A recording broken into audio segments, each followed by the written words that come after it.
Hi everybody, this is Irissa with Sunstone Garden. I'm working today and I just kind of wanted to show you guys a perfect example of having poison ivy in your landscape garden. Okay, so I have this that I need to weed out, and then I just need to worry about the poison ivy. See it here? So how do you get rid of it if it's next to things that you want to keep? Well, the first step is, before you even think about sprays or anything like that, is you want to have your protective gear on. Anything that you're wearing needs to go directly in the wash. Don't mix it with other clothes. Precautions like that, just like you would for anything else. So that being said, from a gardener standpoint, the first thing you want to do is you want to clear and trim down. So you can see that I've trimmed down the spent irises that we want to keep, the Asiatic lilies and other things. This is another patch here. And then over here as well, I've cut back things so that it's more exposed as a plant. Like you can see the poison ivy where it's at. And then everything around it that you'd want to keep is trimmed back. In some places, like over here by the echinacea, by your coneflowers here, you would have to kind of cut back some, so you'll lose some, but you'll get rid of the poison ivy. So I'll be cutting this back carefully without trying to break or touch the leaves here, because remember, the oil is what makes the rash.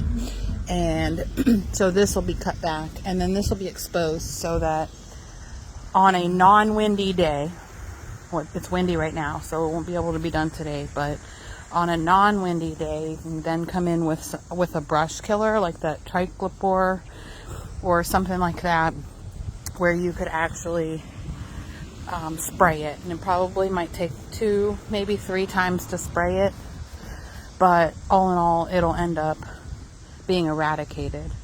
And like I said, you'll want to spray it on a non-windy day if you want to keep your pretties in the garden this way, because the brush killer is pretty powerful.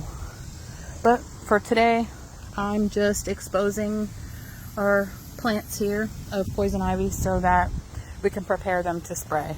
And again, like I said, my gloves, my pants, I have rubber shoes on, so they'll just need wiped down. Will all get thrown in the washer, and I'll strip down, before I even get in the house. But it's fairly easy to triage and to take the precautions. My tool that I'm using to cut back the plants that are around it, just in case the oil got onto those plants, I will also be washing those. And then I've dedicated one tool to it rather than leaving it to my whole bag. My whole bag's over here, hasn't touched anything. Not going to spread it to the rest of my tools. So I'll wash down this stuff, and then go from there. Well, I hope this was helpful. It's a pretty good example of poison ivy in a hard place to treat it, but it's still treatable, with just a little bit of step-by-step instruction.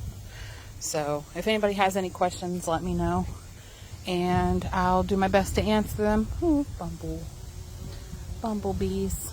But I'll do my best to answer them, and I'll see you next time. Bye-bye.